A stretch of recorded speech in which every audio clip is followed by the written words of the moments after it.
to finish their draft as well. So ano nga ba yung marksman na magiging sagot niya dahil nga merong Arlot? You need to prioritize frontline space as well para hindi ka mahuli. Oh! Sabi pa lang kanina yung CC and the Bruno. And ayun na nga, finally showing up the CC at yun na pag-usapan na natin kanina na Bruno as their early game marksman. Natapos na ang komposisyon ng parehas na kupunan. SRJ ang nakakuha ng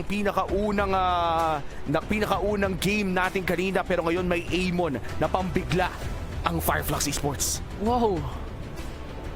Wow, and looking at the final moments of that draft, magiging mainit yung laban na to. Panigurado mainit ang laban na to dahil kung manalo ang Selangor Red Giants ay match point na ang ating matutunghayan mula sa kanila. But for Fireflux Esports, it takes a lot to take this to 1-1. Punta na tayo sa ating mga casters, Renmar and Manjin. Kayo na to.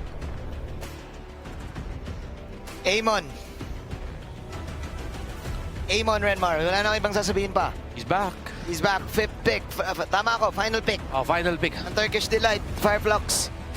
They're trying to make this work. That game number 1 ay Dapat at least makuha mo yung Moscow. Ay, delikado alien! Alien. Okay, Tempest of Blades. First blood coming out from Seikis.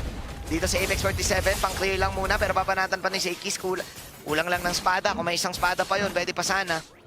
Oo. And again, opening, Renmar. Ang ganda ng opening ng link ni Seikis. Feeling ko, SRG, baka yung next sequence nila, ipupush na naman nila yung yung Arlot. Retry, pinakain ng bubog. Alright. Ooh. Great piece ng mobility, Renmar. Oo. Ang hirap huliin nito. Mabilis yung si Crab. Teka, mamaya lang. Okay, glass shards. Nilabas yung mga bubog. Alright, nandun na yung TP sa likod. Tempest of Blades coming out. Pero nasa bandang likod. Eto na yung mga pauntog. Untog na ba? Magkakauntugan. Stormy, first kill lang. Untog gaming is real. The vacuum is real mula kay Stormy. Kaya niya pa ba to? Dispersion combo. Attack. Okay, TNZ pulado. Pero oh man, what a pick off. Great pull coming out from Yums. Level, ano pa lang to ha? Unang turtle pa lang to, Kuya Repi. Medyo weird yun para sa akin na sa Apex 47 yung hindi nag-check at siya yung nakahawak dun sa turtle. Si TNG dapat parang malala niya, hindi na siya nakaback siya ngayon. Amon na yung ginagamit niya dito. Hindi na siya pwede siya mismo mag-check kahit na invisible siya sa pwesto na yun. Delikado yun para sa isang Amon. Goods na goods pa rin ang buhay dito ng team ng SRG dahil naku-unti-unting nagka-crumble down ang Fireflux. Repi, unti-unting nawawala ang kanilang tikas dahil napupunta lahat ng tikas at angas sa SRG. Nawala pa si Sunshine. Libre pa yung gold sa top lane ni Inos. Parang feeling mo si Mara sa sisigaw ng pasok. So kapag Moskov ka, huwag ka mo agad-agad pumasok. Isipin mo mabuti yung kung i-risk mo ba. Repi. Okay?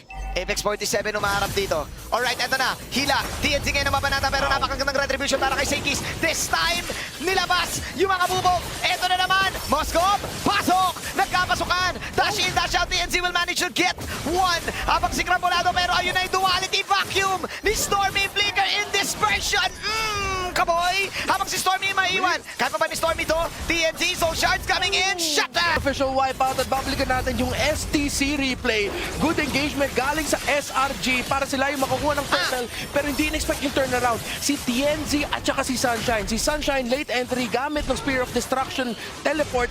Tas ito naman si TNZ. In out yung approach niya dun sa team fight. Now you see him, now you don't, now you see him again. Empress of Blades, laban na lang dito. Habang nag-extend ka rin, may nangyaring laban agad pero pinader na ni Sunshine. Oh no, Seikis is down. Mo yung may lamang dun sa gold lead. Oo. Itong Rekta Atenas na lang eh. Pero Kasi third item pa. Kasi yung dami chaton mo, okay, mapapilitan mag-purify si Innocent. Ang ganda na implosion ngayon dito para mag-counter sa purify. Pero mas maganda dito yung slash. Habang nandito na si Seikis, dalawa lang kasi yung side dito ng Fireflux. Kulang sila, pinag-aabol na sila. Cramp, pinag-yu na ngayon. Tianzi. Is he gonna do it? Is it nice, G? Rescue. TNZ, okay, casters. Pumasok na naman yung Moskov. Eto na, nag-resist Sunshine. At habang makakuha na magandang discharge si TNZ. Pero yung Lord ay mapupunta kay Innocent. At doon na naman lumabang ang SRG. Gold 1.5k kontra doon sa Ling. Still not over yet. Babanat pa rin sila Sunshine. Okay, hila na. Pasok si Apex 47 pero na-cancel dito yung implosion, pare. Pero masakit pa rin yung damage ni Alien. Malayo na ngayon yung Selangor. Flux. Oh, what you see is what you get sa Fireflux. Grabe, ang sakit nung ano.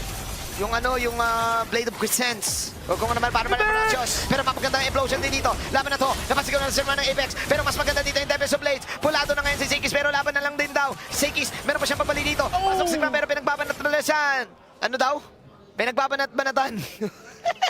Ay, sa likod, sa likod! Ay! From behind! Isisigaw na lang daw! Seikis na papasok! Pero wala siyang ultimate dito pang counter go! Sunshine makakapag-out! Out para kay Yams! Nandito pa rin si Innocent! Innocent! Medyo masakit ang damage! Grabe! Ako na ngayon ni Rosa! Rosa! Oh! Pero what a dodge! Untargetable para kay TNC! Napapili pa siya dito by Encel Gaming! Ilalaban pa ito ni Innocent! Innocent! Lalaban pa ba siya? Mukhang hindi na! Innocent ang dedepensa! TNC!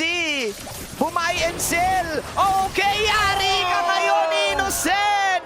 Cram na lang ang buhay. And double pa. Napakasakit na ni Sunshine. Nandito si Cram. Kaya ata mabuhay to. 6 seconds. Mauubusan ba? Dito this time ng minions. Pero walang pang spam si Cram.